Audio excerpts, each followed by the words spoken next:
ever since this started, because I'm number one, I have only known Dr. Jain for 21 years, and I'm probably the youngest in terms of the amount of the kind of relationships that people have shared over here. Um, uh, I find myself in a very, very rare privilege today that for the past 4 years, I have been teaching air conditioning to third year students in the School of Planning and Architecture, which was what Professor Jain taught us. And I cannot possibly say that I can, fit into his shoes or do the kind of work that he did with us. And I remember when this opportunity came up, I sat with my wife and I was like, this is what has come up. What do you remember about sir? And she said, oh, I don't remember him. I remember ma'am's cakes. and, and we had a hearty laugh because anytime that we learned air conditioning from Dr. Jain, it was never about theory. It was never about the class. It was about his buildings. It was about projects that he had worked on. It was about application. It was about reality. It wasn't about what was in the books. And then there was this amazing cake that would follow up. And I think I dare say that at that time, काफी bouncers जाते थे sir के ऊपर से. We wouldn't really get everything about air conditioning, but what we would be left with was his sheer excitement, the twinkle in his eye, which all of you would recall, in the way he would share about his subject, the passion that he had, and the love and magnanimity that he had for the students is something that I can only wish, and if I can just voice Payal's words, 2% of what he stood for in the world. So I have a slightly, I'm going to share a slightly deviated journey over here. I must also share that when I was quitting Terry in 2011 to start this journey of Swaraj, Dr. Jain was the first person to offer me a job. It was in the India International Center Annex. We were at a Bureau of Energy Efficiency, UNDP kind of conference. And he came to me and he said, Gaurav, I heard you're quitting. Why don't you join us? And I shared with him this journey that I was going to set off on. And I still remember the words that he said. He said, well, Gaurav, my blessings with you and best wishes always, but always remember that my doors are always open for you.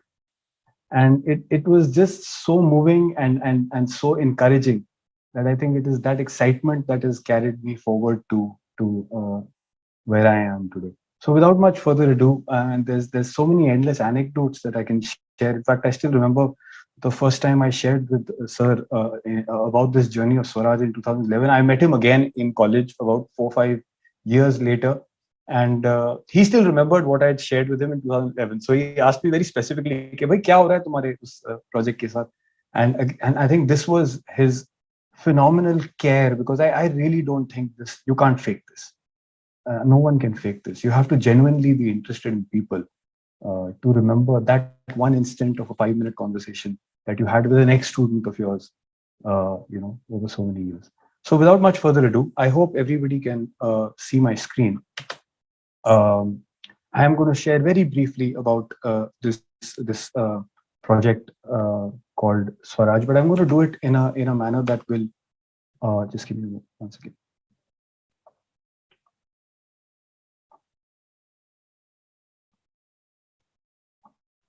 Sorry, just a moment.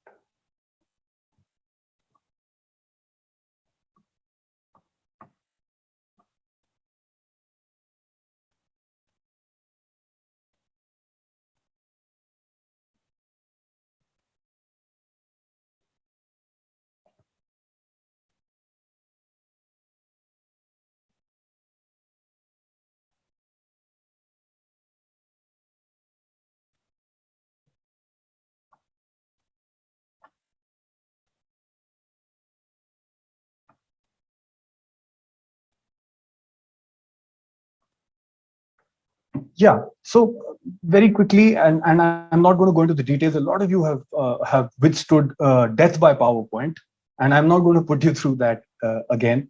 But there's something that I did want to start with, and it's so beautiful that Professor K.T. Ravindran said that the journey of truth to each his own. I'm of course paraphrasing him, And I wanted to start with these golden words that nothing that I want to say is the truth. It's only a point of view. It is my truth. It is something that I have experienced. It is not necessarily going to hold true for you, and to accept it or not is your choice. Now, there's a few things that are unexamined, and there's one of the things that I wanted to share with you was that in 2008, I got hit like a slap in the face that made me realize that I don't listen to people. I went through a certain process that had me realize that I listen to people through filters. I listen to what I want to listen to, and this was very specifically targeted at my parents. I realized that I don't really listen to my parents. I always thought that my parents were people who wanted to see me succeed, who wanted to see me be on top of the world. So I kept running the rat race like crazy, trying to go from one project to the next and one project to the next, one project to the next. When I discovered this and I went and spoke to my parents and I asked them, what do they want of me? They said that all they wanted was for me to be happy. And that was the day that I gathered the courage to deviate and set off on a path that was very different. Now, what you see on the screen is point number one. The context of our life is very often unexamined. And a lot of people have shared so beautifully the context of Dr. Jain's life was the principles that Katie sir so beautifully elucidated, and I cannot recall right now. But that concept comes through in Dr. Jain's book. I would encourage you to read it. Believe it or not, I read it from cover to cover since the time that you sent it, Payal. Thank you so much for that. It was a privilege reading it. The second aspect pains me a little. It's called hegemony. And hegemony has a subpart called gaslighting. Now, hegemony is when we are dominated by a foreign language and a foreign culture to the extent where we don't know we are being dominated. If we know that we are being dominated, then it's not hegemony. Hegemony in linguistics is very specifically when you don't know that you're being dominated.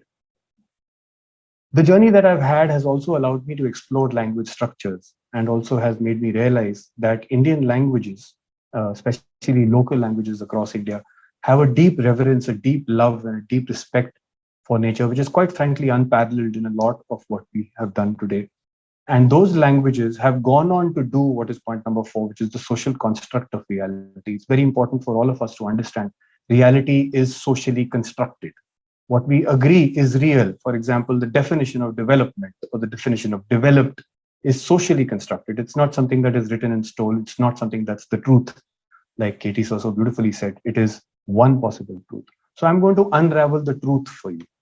The first one is this truth. I was told in college that there are 5 climate zones in India, and this is the truth. It's in the National Building Code.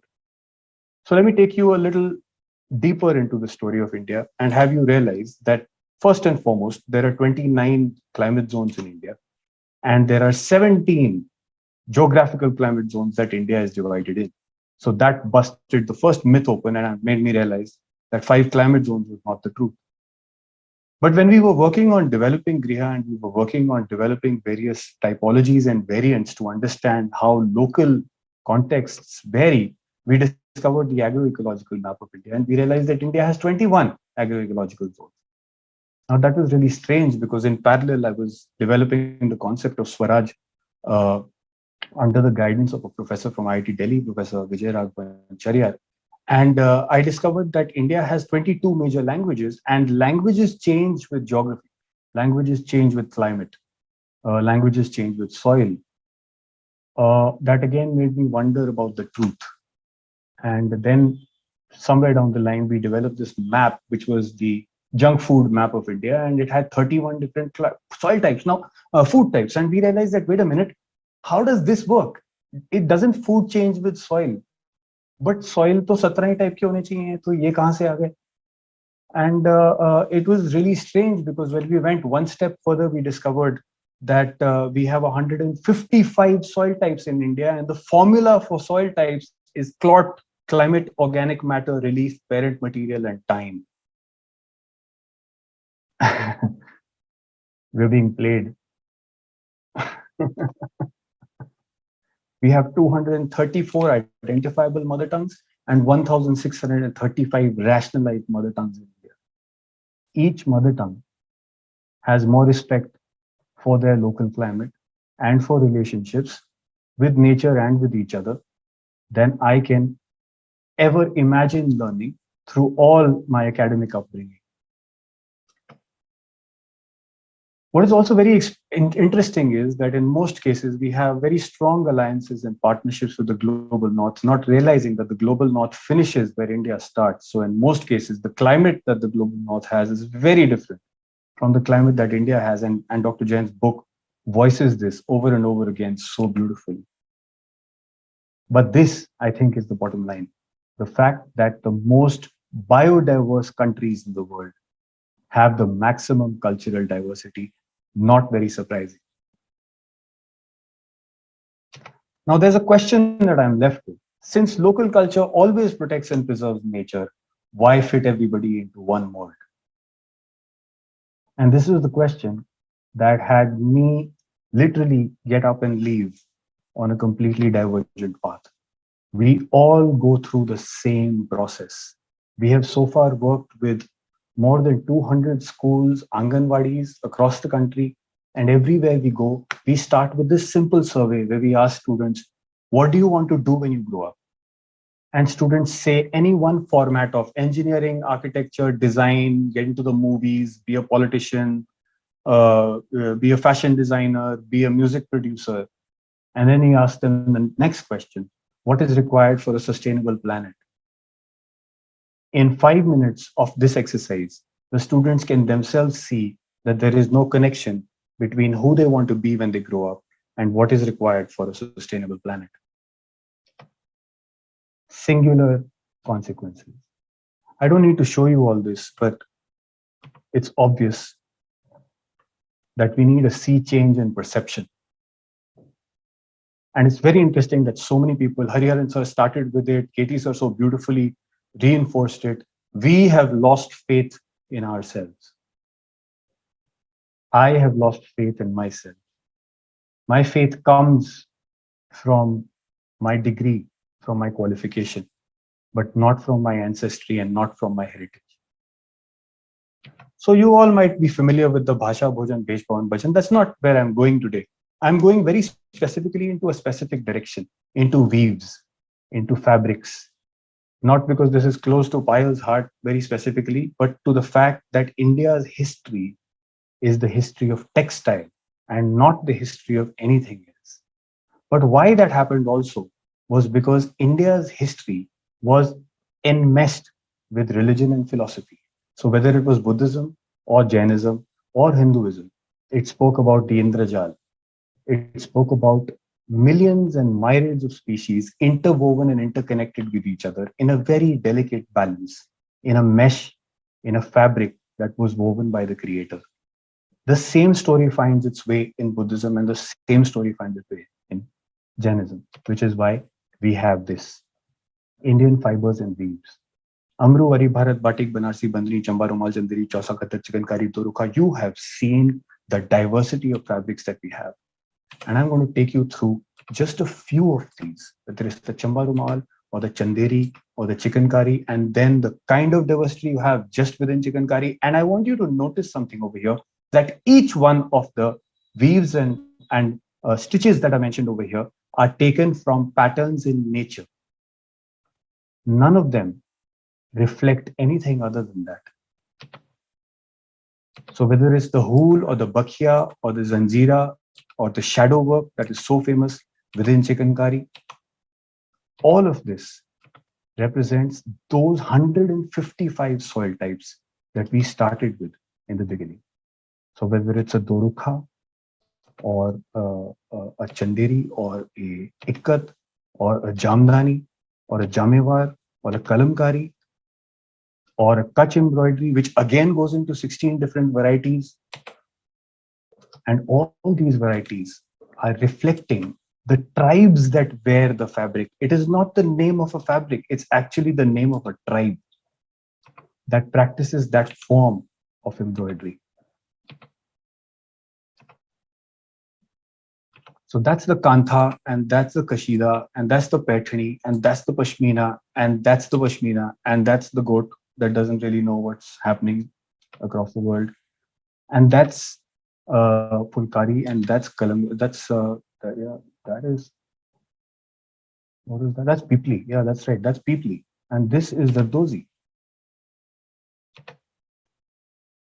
all of what you just saw has an impact on energy consumption. So my drive along with our team, even in SPA with other colleges that we are teaching in, is to have people realize that the clothes you wear has an impact on your energy consumption. The clothes you wear has an impact on your waste generation. The food you eat has an impact on your air conditioning loads. We were taught all this in college by Sir himself. There's Clo factor, there's Met factor. But did we take it into account in design? No, we didn't. Normally, it was given a number one, a unit factor, and then the rest was focused on. But there is gold to be dug up in the rest of it. We are left with the same question. Why is everybody trying to fit into the same global mold?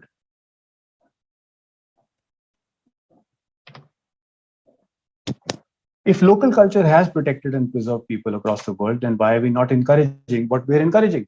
So I'm going to bring it full circle to bring it to what Professor Virender Paul was talking about. And Paul sir might not remember this, but when I was in university, when I got into college in 1997, I would find comfort in chatting with sir because he would speak in Punjabi and I could speak in Punjabi to him, and I would go complaining to him about the ragging and all the stuff that was happening back in the day. So again, when he started off by saying that the Prem Jain Memorial Trust is going to encourage initiatives in social entrepreneurship, in environmental entrepreneurship, in Indian culture, I was just bursting because I was like, oh my God, this is all that we have been working on for so long. Farm to Fabric was one of our first ventures where I started teaching along with my colleagues, school children, how to chalao charkha. We, of course, went on to then teaching teachers.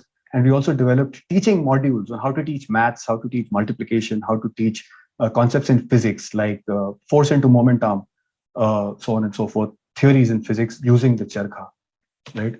This was in 2016. Then my colleague Aparna Pathak started Mapani, again going to the roots. So we were sick and tired of specifying sewage treatment plants. We were like, wait a minute. In India, we've been practicing Ayurveda. Ayurveda goes to the root of the problem. It does not address the problem at a superficial level, right? So what if we could come up with a system such that wastewater doesn't get generated? It was not difficult. We had to go to 3 villages that we work in and speak to our moms. And we got so many recipes for things that can replace soaps, cleansers, shampoos, detergents that do not pollute water. And when I say they do not pollute water, we had the water tested just to drive home the point that it does not pollute water. This is your heritage, ladies and gentlemen. This is you. This came from you. So this happened in 2018. And then Urvara happened where, and I'm sharing examples with you where people who practiced architecture quit their jobs and decided to contribute to something that was needed and required. So for all the young people who are listening in over here, I want you to remember, degree हम लोग अपने लिए नहीं हासिल करते, अपने parents के लिए हासिल करते। उसके बाद आप फ्री हो, आप कर सकते हो जो आपको करना है। जरूरी नहीं है कि आपको वही प्रैक्टिस करना होगा जिसकी वजह से एनवायरमेंटल डिस्ट्रक्शन होता है। You are left free to practice that which may nurture the environment. You are left free listening to your father till your degree. After that, you need to become your mother. So Karishma formed Urvara. She decided to go back to her village from the city. Village is very close to Delhi in Modi Nagar district, and to convince her village people to go organic and to start homestays and farm stays. And she's reviving faith in her village. And then there was Gaurav Dikshit from SPA, finished his graduation, moved to Rishikesh, to a village actually close to Rishikesh called Kandwal, where he's now formed India's first startup that is working on hemp-based concrete, which is called Hempcrete. And he was awarded the Prime Minister's Award. Narendra Modi ji felicitated him as one of India's most promising startups. Samrat Chauhan, Goplau, again, IIT, NIT, quit his job, went back to his village, started organic farming 3 years back. Currently, again, one of the most felicitated people in the NCR for excellent practices in organic farming. Mud buildings is what we've been doing since 2016, teaching people how to do that. Khet se Khaddar Tak was again an initiative of taking people through the process of harvesting cotton, combing it, carding it, ginning it, spinning it, and then all the way to weaving it, to have young people realize how much effort it takes to be able to take that fiber all the way to fabric. Because the way young people today shop, whether it's on Amazon or it's off the shelves, they don't really realize that our ancestors fought for this country's freedom based on a lot of effort by coming together and making their own cloth. So to discover that journey is a very humbling experience. We've had people share feedback where literally they're on the verge of tears when they go through that entire process. Where all have we been? Well, lots of schools that we've worked in. I won't get into this. Lots of colleges. Of course, I must mention the alma mater, School of Planning and Architecture, without which I wouldn't be here today. For the past 7 years, we've been running the Swaraj project over there with students, again, convincing them that the villages that they come from is where the gold is, and the culture that they come from is where it's at, and they don't need somebody else on Netflix to tell them what's cool. And so far, I've been blessed to have the elective be full up every year for the past 7 years with the best students of the Bachelor in Architecture program. And again, how do I put it? I'm at a loss for words for the fact that it was, if I can continue that magnanimity and the love and the generosity and passion that Dr. Jain epitomized so much, this mission would also succeed. So professional organizations, some photographs from all our images. I want to leave you with this parting thought. Alan Watts is one of my personal gurus who introduced me to India when I didn't know too much about this country. And I'm paraphrasing in what he says. He says, we are at war with nature, but really we are at war with ourselves. Our nature within us is never acceptable to us. This is for every one of us listening in today. We keep changing it. We keep studying more, doing more, traveling more, telling people to change, getting them to change, helping them change. Because we know that with us, there's no hope. But the day we learn to love and accept nature, ourselves, within us, we learn to love and we learn to accept nature exactly the way it is and the way it is not, without changing or fixing anything, is the day that we will stop destroying nature.